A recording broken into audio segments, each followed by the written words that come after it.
हम लोगों ने क्वाड्रेटिक इक्वेशंस बच्चे स्टार्ट करना है। क्वाड्रेटिक इक्वेशंस की जो स्टैंडर्ड फॉर्म होती है वो होती है बच्चे ax square plus bx plus c is equal to 0। a हमारे पास यहाँ पे क्या होगा, x स्क्वायर का कोएफिशिएंट है। कोएफिशिएंट क्या होता है, जो नंबर किसी भी वेरिएबल के साथ जो नंबर अटैच होता है उसको कोएफिशिएंट बोलते हैं। a कोएफिशिएंट है, b आपका कोएफिशिएंट हमारा x का, और c जो है वो आपकी क्या है, कांस्टेंट टर्म है। c is constant term. आपको इसकी यहाँ पे डिग्री की अगर हम बात करें तो वेरिएबल की जो हाईएस्ट पावर है, वेरिएबल की यहाँ पे हाईएस्ट पावर कितनी है, 2 है। तो इसका मतलब डिग्री भी कितनी हो जाएगी, 2 हो जाएगी। यहाँ पे हमारी डिग्री कितनी हो जाएगी, 2 हो जाएगी। अब क्वाड्रेटिक इक्वेशन को सॉल्व करने के हमारे पास डिफरेंट मेथड्स हैं। पहला हमारा मेथड है जिसको हम लोग मिडिल टर्म स्प्लिट बोलते हैं, और कितने लोग इसको फैक्टराइजेशन मेथड भी बोलते हैं। तो बोथ आर सेम, फैक्टराइजेशन या middle term split. Second method जो है वो हमारा होता है कंप्लीटिंग द स्क्वायर्स। सिलेबस में लास्ट ईयर नहीं थी, इस बार चेक कर लेंगे, बट मैं फिर भी आपको ये करवाऊंगा क्योंकि 11th में जिन लोगों ने मैथ्स ली है फिर उनको प्रॉब्लम होगी। एंड अब जो थर्ड ऑप्शन है वो हमारा है क्वाड्रेटिक फॉर्मूला। थर्ड जो है वो हमारा होता है क्वाड्रेटिक फॉर्मूला। जो क्वेश्चन हमारे मिडिल टर्म स्प्लिट से सॉल्व नहीं हो पाते वो सारे के सारे क्वेश्चन हम लोग क्वाड्रेटिक फॉर्मूला से सॉल्व कर लेते हैं। जिस भी क्वेश्चन में लिखा हो solve the following quadratic equation, उसमें आपका ऑप्शन रहेगा कि मिडिल टर्म स्प्लिट लगाओ या क्वाड्रेटिक फॉर्मूला लगाओ। क्वाड्रेटिक फॉर्मूला लगाओगे तो इक्वेशन क्या हो जाएगी, जल्दी आपकी सॉल्व हो जाएगी। क्लियर है जी? सेकंड पॉइंट क्या है, कंप्लीटिंग द स्क्वायर्स है।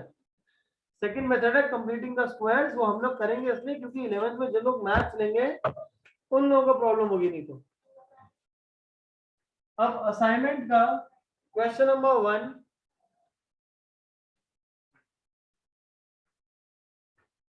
यहाँ पे आप क्या कह रहे हैं, x minus 4 multiplied by x plus 2 is equal to 0।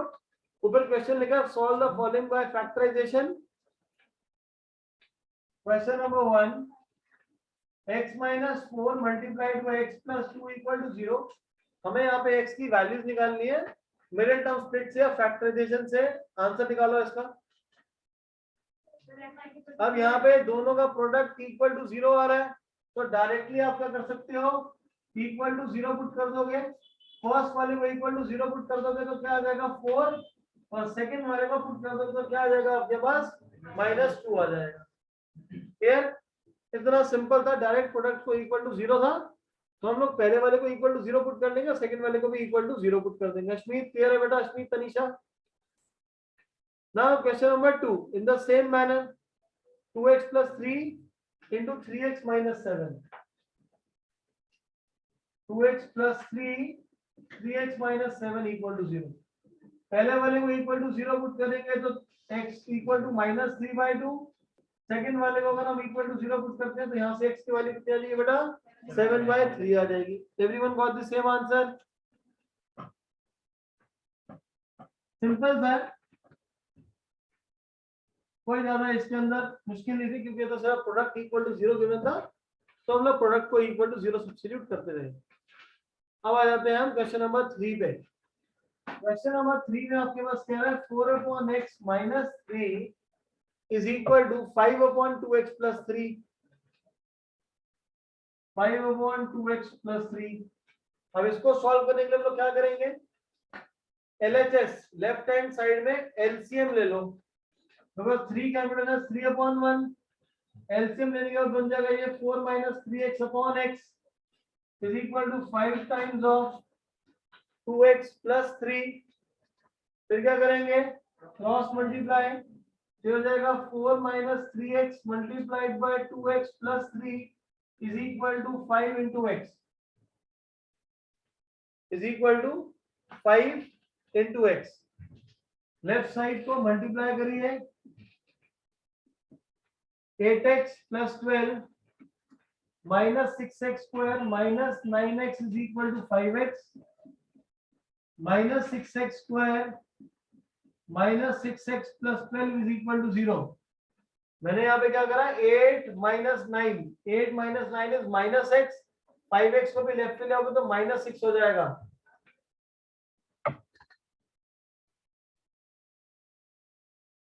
अब पूरी इक्वेशन में यहाँ पे 6 कॉमन आ रहा है, तो हमने यहाँ कर सकते हैं, साथ में माइनस भी है, क्योंकि एक्स स्क्वायर कोएफिशिएंट को हमेशा ना माइनस की जगह पॉजिटिव में रखना, तो पॉजिटिव वाला थोड़ा इजी हो जाएगा सॉल्व करने के। पूरी इक्वेशन को -6 से डिवाइड कर दो, तो ये कितना बच जाएगा, x square plus x -2 is equal to 0। यहाँ तक सबका आ गया।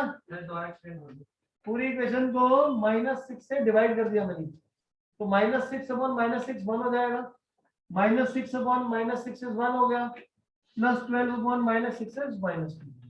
अब क्या करेंगे हम, अब यहाँ पे मिडिल टर्म स्प्लिट करना है। मिडिल टर्म स्प्लिट कैसे करते हैं, ये जो एक्स स्क्वायर वाली टर्म है इसको हमेशा कांस्टेंट टर्म से मल्टीप्लाई करते हैं, तो ये हमारे पास आ जाएगा -2x²। अब -2x² के फैक्टर ऐसे बनाओ जिससे +x आ जाए, मल्टीप्लाई करके -2। 8वीं का टॉपिक है, जिन लोग सोच रहे हैं ना कैसे हो रहा है ये, वो 8वीं का टॉपिक आप लोग बता दूंगा एक बार। फैक्टराइजेशन की वीडियो चाहिए तो वो भी भेज दूंगा मैं। अब यहाँ पे मल्टीप्लाई करके क्या चाहिए, प्लस चाहिए, और मल्टीप्लाई करके क्या चाहिए, -2x, तो फैक्टर क्या बनेगा, -2x इंटू एक्स। मल्टीप्लाई करूंगा तो -2x² आ जाएगा, लेकिन प्लस करूंगा तो क्या आएगा, -2x। मुझे क्या चाहिए, यहाँ पे +x चाहिए। सिंपल सा फंडा है, जब भी फैक्टर मेरे पास आ जाए जहां प्लस है तो बड़े नंबर के आगे प्लस लगा देना, लेकिन प्रोडक्ट में नेगेटिव चाहिए तो छोटे के आगे माइनस कर देना। अगर यहाँ -x होता तो यहाँ पे -2 और यहाँ पे प्लस होता था। क्लियर है बात। अगर यहाँ बड़ा अगर है पॉजिटिव है तो बड़े के आगे पॉजिटिव देगा, माइनस है तो बड़े के आगे नेगेटिव लगेगा। ये हो जाएगा x² plus 2x minus x minus 2 is equal to 0। x common, यहाँ पे -1 कॉमन, फैक्टर्स हो गए x minus 1 into x plus 2 is equal to 0, x is equal to 1 and x is equal to -2। Note कर लीजिए इसको।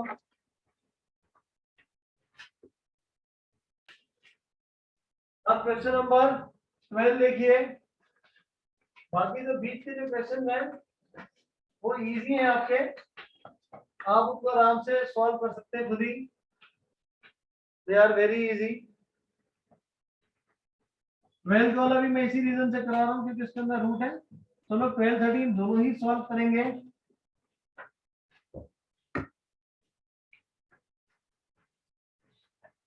Question number 12, √3x² minus 2√2x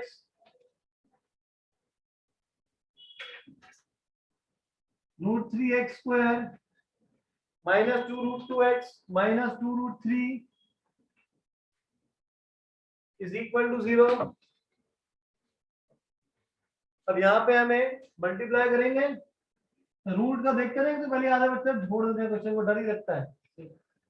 √3 into -2√3 कितना आ जाएगा, ये -6x²। क्या करें मैंने यहाँ पे √3 को मल्टीप्लाई करा -2√3 से, जो कि हो जाएगा -6x²। अब -6 का फैक्टर कैसे चाहिए, 2√2, क्या चाहिए 2√2। तो सबसे पहले जो मेरे को समझ आता है 6 के फैक्टर होते हैं 3 2 द 6 आ जाएगा, प्लस माइनस तो बाद में देखते हैं।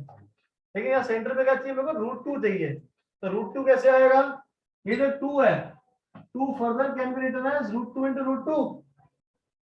2 को क्या लिख सकते हैं बेटा, √2 इंटू √2। अब क्लब कर लो इसको, ये हो जाएगा 3√2 और ये बन गया √2। मल्टीप्लाई करोगे तो क्या बन जाएगा 6, लेकिन हमें क्या चाहिए माइनस, यहाँ पे साइन किसका, माइनस का, तो बड़े नंबर के आगे माइनस और छोटे के आगे क्या आ जाएगा प्लस। मल्टीप्लाई करूंगा तो -6 प्लस करूंगा तो -2। क्लियर है दिया, सही समझ आया। 6 के फैक्टर 3 2 होते हैं और यहाँ पे क्या चाहिए √2 चाहिए, तो 2 को मैंने स्प्लिट कर दिया √2 इंटू √2 में, तो एक फैक्टर हो गया 3√2 और एक हो गया √2। प्लस माइनस बचा वो कैसे लगाएंगे, हमारे पास यहाँ पे माइनस है तो बड़े के आगे माइनस छोटे के आगे प्लस, मल्टीप्लाई करूंगा तो -6x² प्लस करूंगा तो -2x। So this is √3x² minus 3√2x plus √2x minus 2√3 is equal to 0। Common लीजिए, पहले दोनों में से आपके पास कॉमन आएगा √3x यहाँ बच जाएगा x माइनस √3 इंटू √2 √6 हो जाएगा plus √2 common x minus √6 equal to 0 √3x plus √2 x minus √6 is equal to 0। Second bracket को इक्वल टू 0 पुट करेंगे तो वैल्यू हमारे पास आ जाएगी √6। फर्स्ट वाले को इक्वल टू 0 पुट करोगे यहाँ पे वैल्यू आ जाएगी -√2 अपॉन √3। डिनोमिनेटर में रूट नहीं होता तो रैशनलाइज करोगे आप तो आपके पास आ जाएगा -√6 अपॉन 3। तो दो वैल्यूज आ गया कि -√6 अपॉन 3 और दूसरा आपके साथ जाएगा √6। क्लियर है? नोट करके done in the chat box. Kavya, परी, रौनक, गुरदत्त सिंह, स्पर्श क्लियर, केजल स्पर्श परी ओके। अब जिनका ये वाला हो गया 13 वाला क्वेश्चन करिए।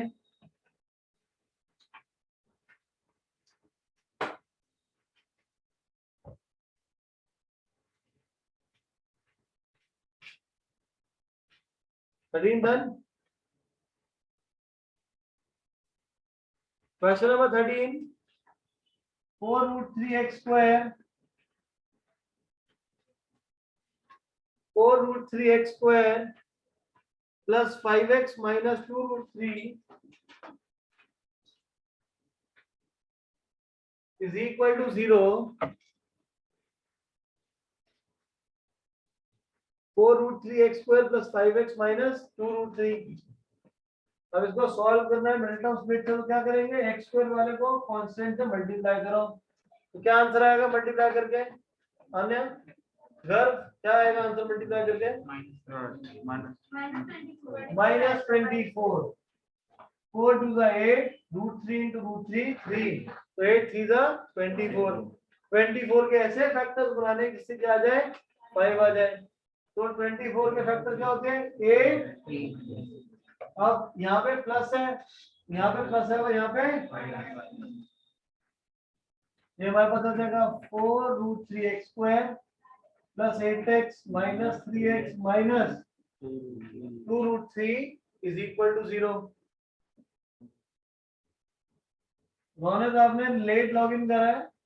हम लोग जो 8 स्टैंड में फैक्टराइजेशन करते थे मिडिल टर्म स्प्लिट वो कर रहे हैं बेटा। पहले दोनों में से -√3 कॉमन आ जाए तो क्या आ जाएगा यहाँ पे √3x प्लस 2 आ जाएगा।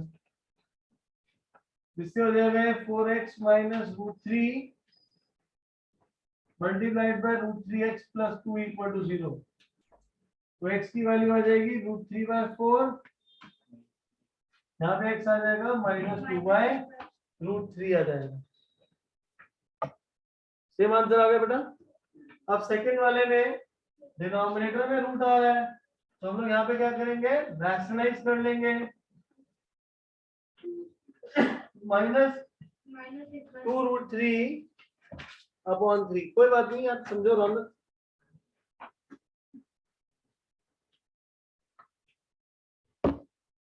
नोट करके done in the chat box.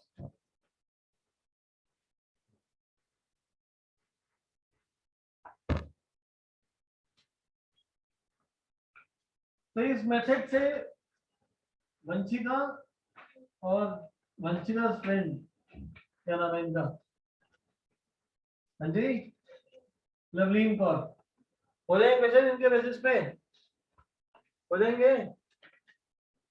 तो इस एक्सरसाइज में जो मैंने जो भी एक्सरसाइज पिक करी है इसके अंदर ज्यादा नहीं है, थोड़े बहुत क्वेश्चन है हमारे दैट आर अराउंड 58 क्वेश्चंस। यहाँ पे सिर्फ हमारे 58 क्वेश्चंस हैं आपको सॉल्व करने के लिए जो कि आप लोगों ने करने हैं। अब उसमें ऐसे हो सकता है बहुत सारे क्वेश्चन ना हो सॉल्व तो उनको कैसे करना है वो भी मैं बताऊंगा। पीडीएफ बेटा आपको क्लास के एंड में फॉरवर्ड कर दी जाएगी। क्वेश्चन नंबर 50 पे वेरी वेरी इंपॉर्टेंट मार्क कर लो। क्वेश्चन नंबर 50 पे वेरी वेरी इंपॉर्टेंट मार्क कर लो क्योंकि ये हमारा स्पेसिफिक टाइप का क्वेश्चन है, ये एग्जाम में सेम आ जाता है। यहाँ पे 50th क्वेश्चन में जहाँ पे 1/2a plus b plus 2x है, कितनी बार क्वेश्चन में ना वहां पे 2 हटा देगा एग्जाम में, a और b की जगह क्या हो जाएगा, p और q हो जाएगा। आपका टेस्ट होगा तो टेस्ट में इस टाइप का क्वेश्चन आएगा ही आएगा। मंडे को टेस्ट है आप लोगों का, तो उसमें इस टाइप का क्वेश्चन होगा ही, और यही क्वेश्चन हम लोग अभी सॉल्व करेंगे। क्वेश्चन नंबर 50 को नोट डाउन करिए। That is 1/2a plus b plus 2x which is equal to 1/2a plus 1/b plus 1/2x। कैसे सॉल्व करें इस क्वेश्चन को? How should we proceed with this question जिससे हमारा फैक्टराइज हो जाए? मैं राइट साइड पे अगर मैं एलसीएम लूंगा तो एलसीएम हो जाएगा 2a into b into 2x, that is 4abx हो जाएगा। कैसे करें? 2 मिनट लगाओ, क्वेश्चन को ट्राई करो, फिर मैं कराता हूँ आपको। करके देखो अपने आप ट्राई। क्या मैं राइट साइड पे अगर एलसीएम ले लूंगा तो क्या मैं क्वेश्चन को सॉल्व कर सकता हूँ? इस क्वेश्चन को ट्राई करो इसको, नहीं तो मैं ही कराऊं फिर। यहाँ पे अगर मैं आरएचएस में एलसीएम लूंगा ना तो क्वेश्चन सॉल्व ही नहीं होगा। तो अब करना क्या है, ये जो वेरिएबल है, इस वेरिएबल को लेफ्ट पे ले जाना है आपने। 1/2a plus b plus 2x minus 1/2x, right side पे 1/2a प्लस 1/b। हर टाइप के क्वेश्चन जहाँ पे ए बी को रिप्लेस करके पी क्यू हो जाएगा, एक्स की जगह हो सकता है वाई आ जाए, एक्स की जगह टी हो सकता है। तो जो वेरिएबल वाला पार्ट है उसको वेरिएबल वाले पार्ट लेफ्ट साइड पे लेकर आना है। अब लेफ्ट साइड पे एलसीएम लो, तो एलसीएम हो जाएगा 2x multiplied by 2a plus b plus 2x, इन दोनों का प्रोडक्ट आ जाएगा। तो एलसीएम लेंगे तो न्यूमरेटर में आ जाएगा 2x माइनस ये वाला पार्ट ऊपर चला जाएगा 2a plus b plus 2x। Right side पे एलसीएम लो, ये हो जाएगा 2a plus b, that is b plus 2a। Left side पे ब्रैकेट ओपन करिए, ये हो जाएगा हमारा 2x minus 2a minus b minus 2x divided by 2x 2a plus b plus 2x. On the right we have b plus 2a upon 2ab. 2x से 2x cancel हो गया, numerator से क्या कॉमन है यहाँ पे, -1, तो क्या बच जाएगा ये 2a प्लस, डिनोमिनेटर में क्या है 2x, 2a plus b plus 2x is equal to right side पे ये हमारे पास 2a plus b upon 2ab। तो ये 2a प्लस b से 2ab क्या हो जाएगा, कैंसिल हो जाएगा। और ये यहाँ पे डिनोमिनेटर का 2 से 2 भी कैंसिल हो जाएगा, क्रॉस मल्टीप्लाई करोगे तो हो जाएगा -ab, और ये वाला पार्ट ऊपर चला जाएगा multiplied by x into 2a plus b plus 2x। यहाँ तक आगे सबका क्रॉस चेक करो। हमने क्या करा, 1/2x को लेफ्ट पे लेकर आए, माइनस में हो जाएगा, इन दोनों का एलसीएम लूंगा तो इसका प्रोडक्ट ही आ गया 2x into 2x minus sign as, ये पूरा पार्ट ऊपर चला जाएगा। यहाँ राइट साइड पे इन दोनों का एलसीएम लेंगे तो 2ab हो जाएगा, तो हो जाएगा b plus 2a, bracket open करा, 2x से -2x कैंसिल, इन दोनों से क्या कॉमन लिया हमने, -1 कॉमन लिया तो 2a प्लस b आ गया, नीचे वाला सेम आंसर रहा। फिर 2a प्लस b से 2a प्लस b कैंसिल हो गया और 2 से 2 कैंसिल हो गया, और बाकी क्रॉस मल्टीप्लाई करा तो यहाँ पर पहुंच गया। क्लियर है यहाँ तक वंश? ठीक है, हमने यहाँ पे पहले 2x को लेफ्ट पे गए, एलसीएम लिया और फिर हमने क्रॉस मल्टीप्लाई करा। अब इसके बाद -ab को राइट पे ले जाऊंगा तो एंड में ये +ab में कन्वर्ट हो जाएगा, फिर हो जाएगा 2x square plus bx plus 2ax, यही फॉर्म होगा मैम, यही होगा ना। मल्टीप्लाई करूंगा इसके मल्टीप्लाई करा, इसके मल्टीप्लाई करा, 2x स्क्वायर प्लस, इन दोनों से क्या कॉमन है, अब एक काम, अब देखो, अब इसके बाद क्या करें, अब इसके अगर मैं x कॉमन ले लूंगा फिर तो फायदा नहीं बनेगा, तो हम लोग क्या करते हैं, इन दोनों टर्म्स में से क्या कॉमन है, 2x, तो यहाँ पे क्या हो जाएगा आपका x प्लस बी, हाँ 2x ज्यादा कॉमन आएगा, सिर्फ क्या कॉमन होगा, यहाँ क्या बचेगा 2x, कॉमन क्या है सिर्फ x, यहाँ का बचेगा 2x प्लस बी, इन दोनों से क्या कॉमन है a, क्या बच जाएगा 2x प्लस, प्रोडक्ट क्या है इक्वल टू 0 आ रहा है अभी, तो कॉमन क्या हुआ x plus a multiplied by 2x plus b equal to 0, x की वैल्यू कितनी आ जाएगी माइनस a, सेकंड वाले पार्ट की कितनी आ जाएगी माइनस b बाय 2 आ जाएगी। क्लियर काव्या, एनीवन एल्स, पीछे क्लियर है, गुरलीन कौन साथ में, क्लियर बेटा, नोट कर लो इस क्वेश्चन को, ये बहुत ही इंपॉर्टेंट क्वेश्चन है, आप लोगों के टेस्ट में इस टाइप का क्वेश्चन रहेगा ही रहेगा, स्टैंडर्ड पेपर बोर्ड होगा, बोर्ड के लिए भी इंपॉर्टेंट है, स्कूल के प्री बोर्ड के लिए, हर जगह के लिए इंपॉर्टेंट है ये वाला टाइप। नेक्स्ट देखिए बेटा क्वेश्चन नंबर 20, मयंक को क्वेश्चन नंबर 20 मुश्किल लग रहा है, इनको मिडिल टर्म स्प्लिट में आती है 8वीं 10वीं में।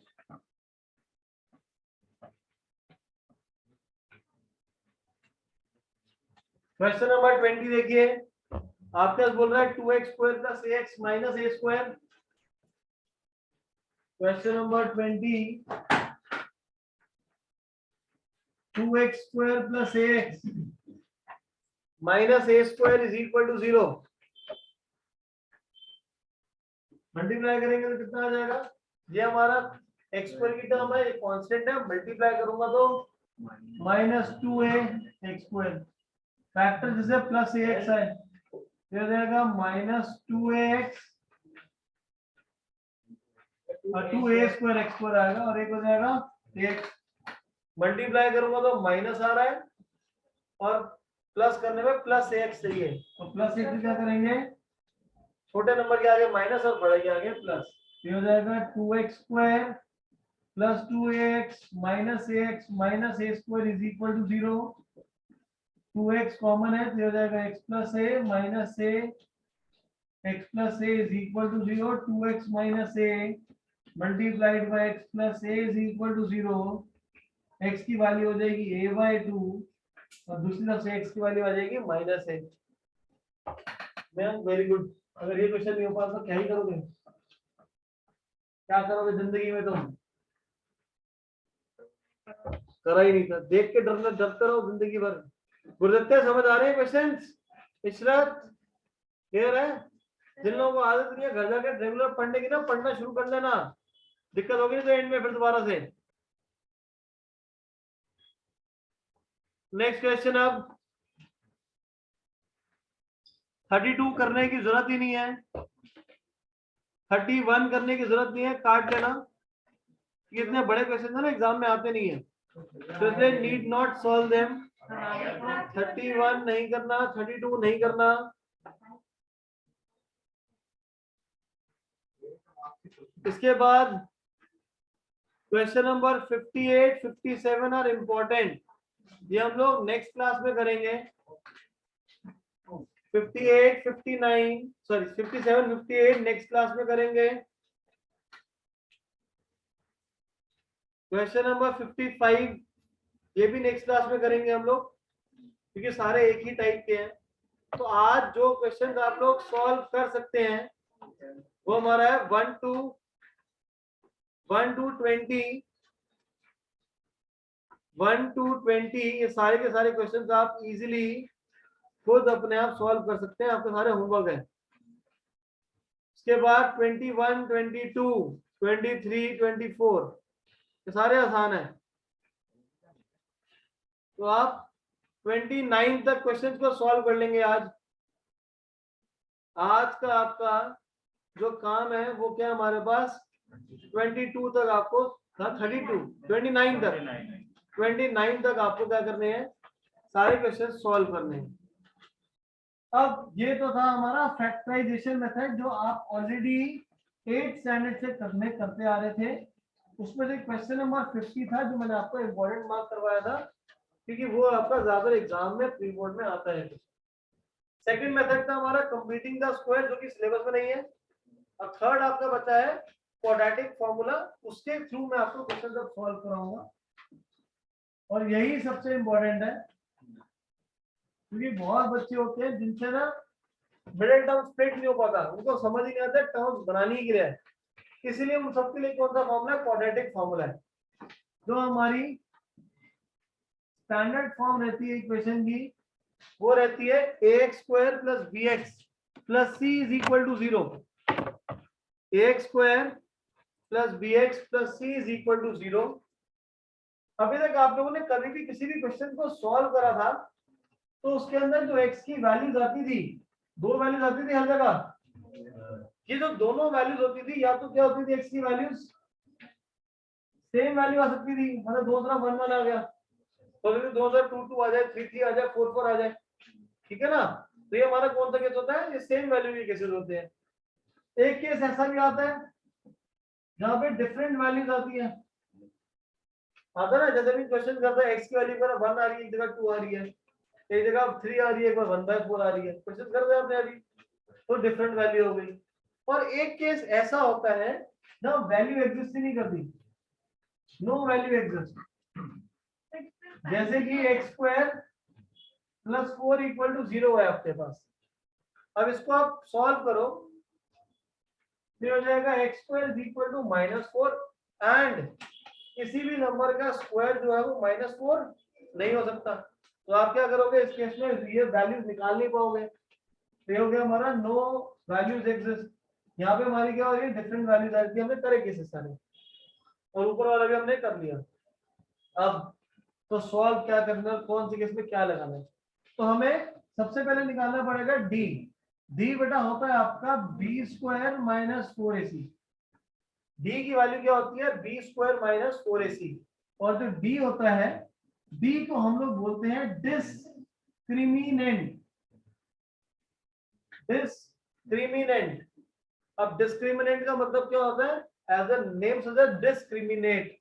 डिस्क्रिमिनेट मतलब होता है भेदभाव होता है ना, तो ये आपको बता देगा, डी की जो वैल्यू आएगी ना बता देगा कि मेरे पास जो x की वैल्यूज आएंगी वो सेम वैल्यूज आएंगी, डिफरेंट वैल्यूज आएगी, या क्वेश्चन आगे सॉल्व ही नहीं होगा, ये हमें डी कैपिटल डी बता देगा। क्लियर है जी। अब अगर कैपिटल डी की वैल्यू 0 से ज्यादा है या इक्वल टू 0 हो सकती है, और क्या हो सकता है तीसरा केस, लेस देन 0। अगर 0 से बड़ी है तो फर्स्ट केस आ जाएगा टू, नहीं sorry second case, two real and distinct. Distinct का मतलब होता है डिफरेंट रूट्स। रूट्स का मतलब हो गया एक्स की जो वैल्यूज है, तो दो रियल और डिस्टिंक्ट जीरो आएंगे हमारे, या रूट्स आएंगे, एक ही बात है।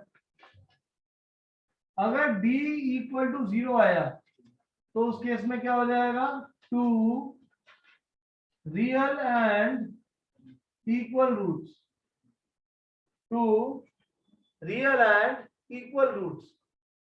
और लास्ट केस है जब d की वैल्यू लेस देन 0 होगी, तो यहाँ पे क्या आएगा, नो रियल रूट्स एग्जिस्ट, जो कि हमारा लास्ट केस है x स्क्वायर इक्वल टू -4 वाला।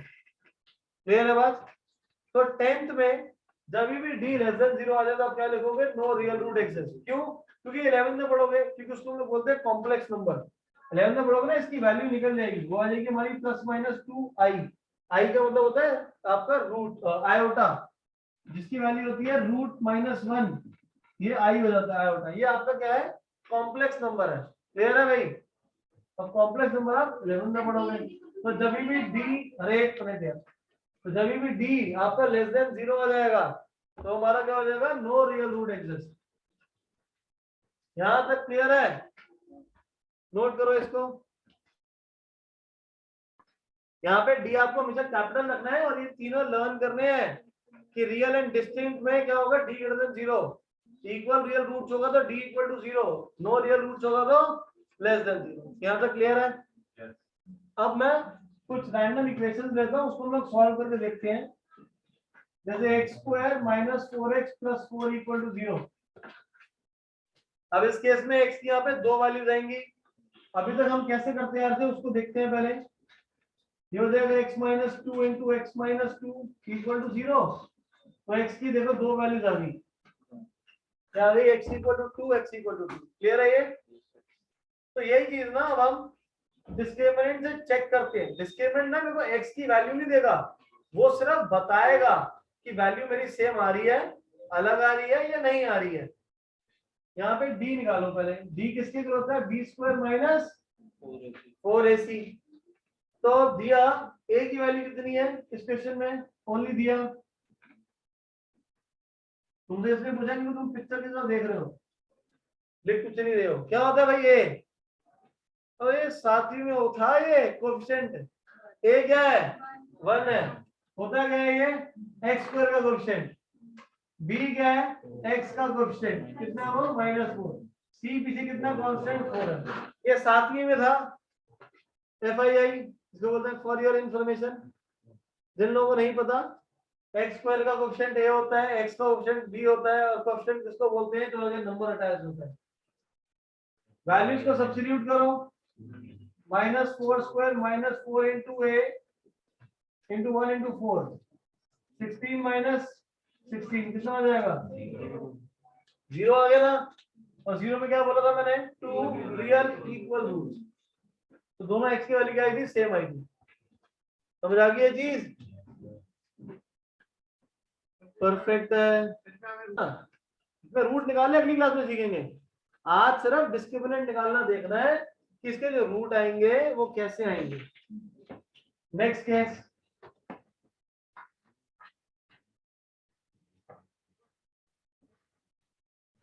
अगला क्वेश्चन देखो और बताओ उसके रूट्स कैसे आएंगे। Find the nature of roots.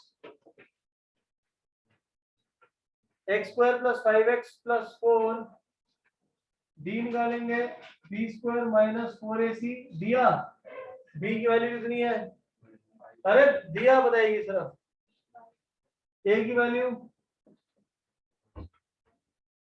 Puneet Singh के पीछे ना दिया फॉलो दिया था। और ac कितना है? 4। कितना आ जाएगा? 25 माइनस 16 में क्या आ गया? तो d की वैल्यू क्या हो गई? 0 ग्रेटर देन 0। ग्रेटर देन 0 का मतलब कौन सा केस हो जाएगा? पहले वाला। इसकी दो वैल्यू रहेंगी, दो आपस में क्या होंगी? अलग अलग होंगी। और जब आप इसको मिडिल टर्म स्प्लिट करके सॉल्व भी करोगे तो इसकी वैल्यू आ रही होगी -1 एंड -4 आएगी। -1 एंड -4 आ जाएगा। क्लियर है? Next case. 2x square plus 25, 2x square plus 25। इसमें x की वैल्यू निकालो। क्या आ रहा है? No real roots.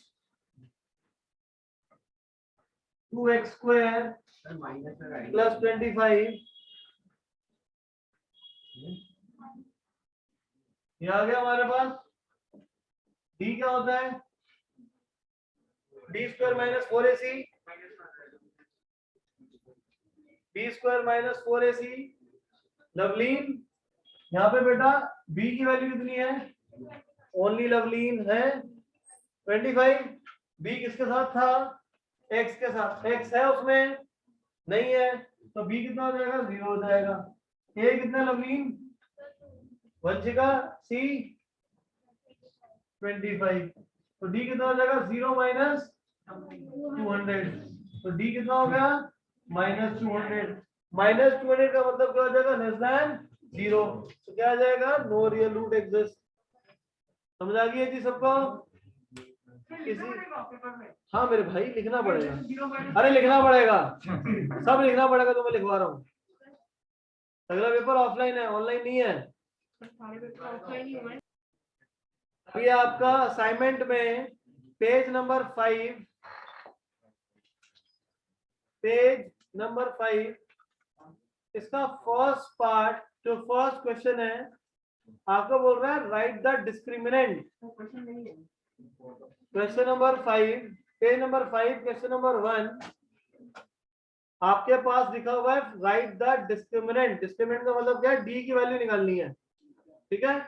और डी की वैल्यू निकालने के बाद आपको देखना है कि वो ग्रेटर देन 0 है, इक्वल टू 0 है, लेस देन 0 है। ठीक है? होमवर्क है ये। इसके बाद page number 6,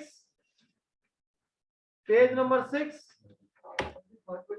page number 6, question number 1 के 1 to 5 पार्ट, 1 2 3 4 5, पहले 5 पार्ट होमवर्क है। Page number 6, question number 1, part number 1, part number 2, part number 3, part number 4 and part number 5, ये आपका होमवर्क है। पेज नंबर 5 पे क्वेश्चन 1 होमवर्क है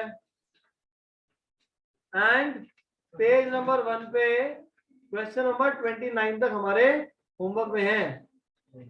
ठीक है भाई, थोड़ा सा होमवर्क है, परसों क्लास है आपकी, तो सारा का सारा होमवर्क करना है आपने।